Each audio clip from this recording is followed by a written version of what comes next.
Oh, really? Yeah, that's what she says. But she didn't drive. Someone drove her, so she paid.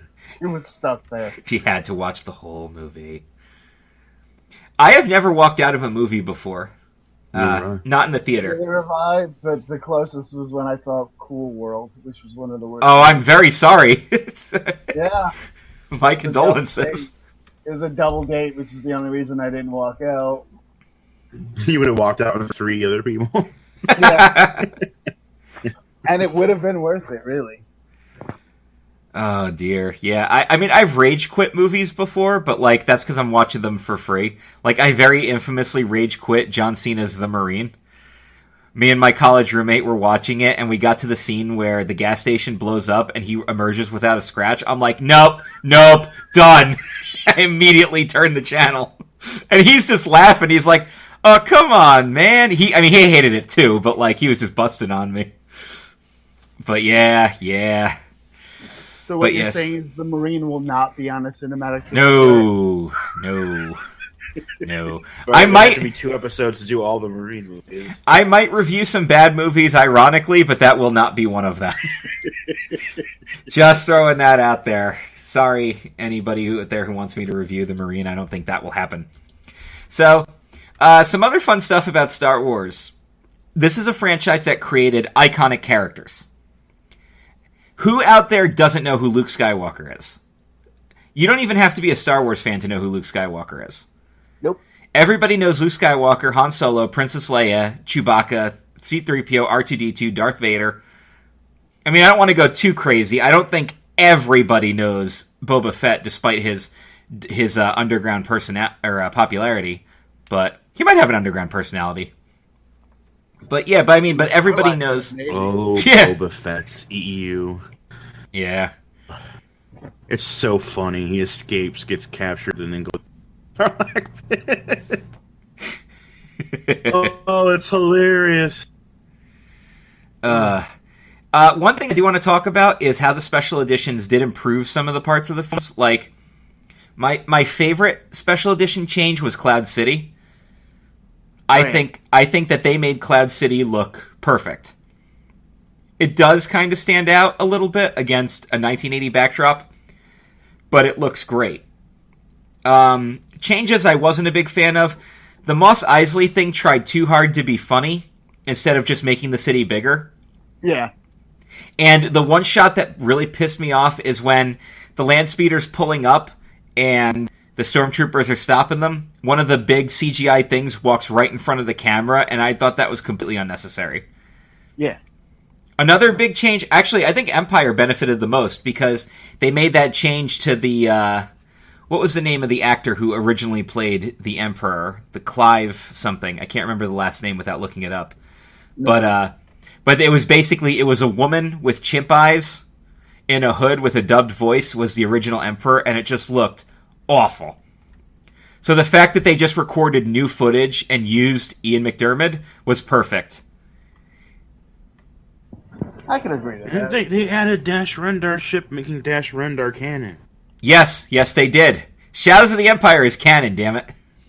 Well, I don't know about the story, but at least Dash Rendar is. Well, Club Kayfabe, that's the name. Yeah. So that was another good change. The Jabba's Palace stuff, it's silly and goofy, but then again, so is the original sequence, so I can't really say too much about that. Yeah. I mean, it's Jabba's Palace. It's supposed to be goofy. It's some palace. It's a fucking cave. Well, he calls it a palace, but... Oh, and New Hope. The Jabba scene that they added, I think actually helps the whole Han backstory a little bit. And the fact that they were forced to utilize CGI when he walks behind the human stand part and they had to incorporate him stepping on his tail, I thought that was funny. I thought that was a good addition. Yeah, because it's one thing to, keep talking about Jabba. Actually seeing him made him a real character at that point. Yeah, I mean, I've heard complaints that, like, he doesn't seem larger than life when you first meet him in Return of the Jedi, but I think they did fine with that one. So, Another good thing Star Wars did. This is 1977, and they created a strong female character. Yep. Something that wasn't very common in these types of movies. I mean, Princess Leia basically is like, man, you guys suck at rescuing me. I'll just rescue myself. All she needed was for someone to open the freaking door, and she was fine. Yeah, pretty much. So, yeah, that's it. Of course, then again, they pretty much only have Leia for this trilogy, because they really don't have any other good, strong female characters. Like, Mon Mothma is I was gonna say, strong as fuck, bro. She's the leader, but she doesn't do anything, which is kind of unfortunate because I know they were going to flesh out her backstory a little bit in the prequels, and then that stuff got dropped. Examples of things that shouldn't have gotten dropped from the prequels. But at least they kept the actress for Rogue One. They did. That got cut. They tied in a lot of good stuff. How about we actually use you this time, because we absolutely have to. So let's talk about some trivia. Here are some of my favorite pieces of trivia about Star Wars. We'll start with A New Hope. You guys will like this one. So early drafts of the script, R2-D2 actually could speak English, and he was very foul-mouthed. So even though they removed his English-speaking lines, they kept in a lot of 3PO's reactions to it. So basically, R2-D2 was a potty mouth. Well, that's why they always bleep him. He's like Hubert, dude. He only swears. There's a lot of conflicts about how Sir Alec Guinness likes the movies. Basically, once he was done with them, he didn't want to be remembered for them, and that's why he was always kind of bashing them and refusing to do appearances and stuff.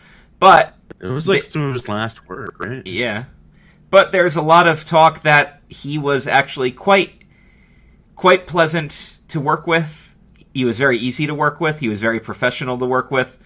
So that's a sign of his professionalism. I mean, you don't have to like every project. That's why he was knighted.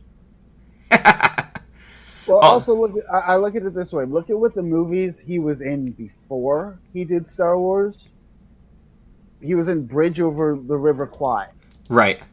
So to go from a movie like that to, what could easily be called a B-rate movie, I can understand where his anger would have come from. Sure, I could agree with that. According to Alec Guinness's IMDb, obviously Star Wars is his top credit, and so is Bridge. The Horse's Mouth and Kind Hearts and Coronets are his other two big credits. His last credit was a TV movie called Interview Day that came out in 1996, which was the last thing he did before he passed away in 2000. Because I'm not counting his Obi-Wan Kenobi appearance in Star Wars Rebels where they recycled his voice, because no, we're not doing that. He did not work on that. No, he did not. And he also... Peter Cushing didn't work on Rogue One. No, but he was certainly there. That's another thing. As far as Star Wars is concerned, after Star Wars, he didn't do anything worth note. So... And that's not a disrespect to Sir Alec Guinness. It's just a fact. Nothing he did after Star Wars was as popular. Alec Guinness trivia for Empire and Jedi. Both of those scenes were shot in one day each, because that's all Guinness needed. But then again, in Empire, he just... It was talk a couple times. Yeah, he appears and he talks to Luke twice. And then in Jedi, he's got the scene in this... Hey, go to Dagobah. Yeah. Noob. And then he shows up, he's like, yeah, there was some stuff I was supposed to tell you, and I didn't. Oh, but... it was true from a certain point of view. Not bad. Dude, that's the best part is, like, Luke's reaction to that was just, like, a certain point of view. You could tell he's, like, suppressing a little bit of rage there. Like, are you kidding me? Are you kidding, old man? He's still salty in Last Jedi because of that shit. I also like that even though he's a Force ghost, he still has to take a breather on a log. He's old. He's an old man. He's an old ghost. He's an old ghost. One funny thing about Alec Guinness, though, is that apparently Mark Hamill and Harrison Ford screwed around a lot on set, but if Guinness was there, they were very professional. Again, if your co-star was in Bridge Over the River Kwai, and you've done nothing really up to this point, Mark Hamill, then yeah, you take that shit seriously.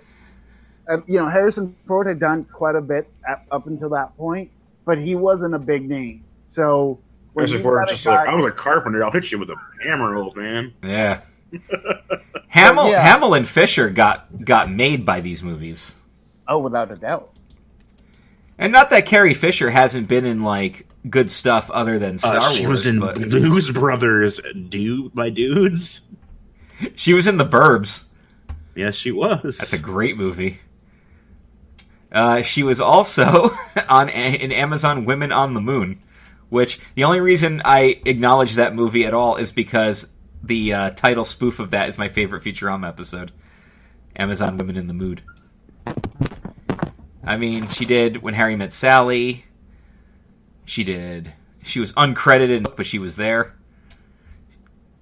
So, I mean, she's done stuff, but, like, we all know that the big thing was Star Wars. Thing. Star Wars was the big thing. Which is good. It's the way it, So, as far as other trivia is concerned, I mean, we've talked about the great special effects and everything, like the whole revolutionizing the game. Let's talk about the big spoiler. Y'all know which spoiler I'm talking about. Telephone, telegraph, telecarry. So, Mark Hamill did this in an interview where they asked him, they're like, so how long did you have to keep the secret? He's like, oh, dude, it was well over a year and a half. He's like, in the original Star Wars, nobody cared because it wasn't anything. So he's like, I would just pass the script around to my friends and be like, this is pretty goofy, read this. He goes, but with Empire, Star Wars was a thing, so he had to keep the secret. And he said, Irvin Kershner called him into his office. He's like, it was like going to the principal's office. I was scared. He's like, I'm going to tell you something that I know, that George knows, and when I tell you, you'll know, because if it leaks, we're going to know it was you.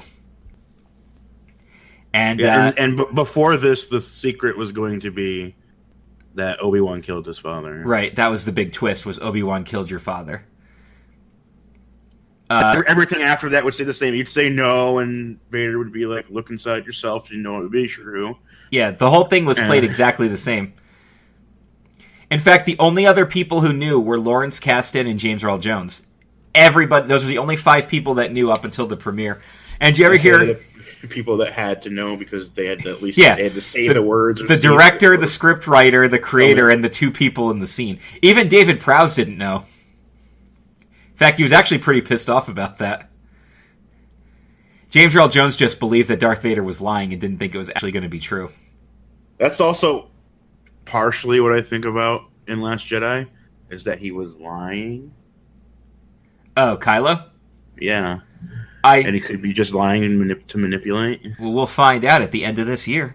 If you're listening to this episode in 2020, then you already know. Damn.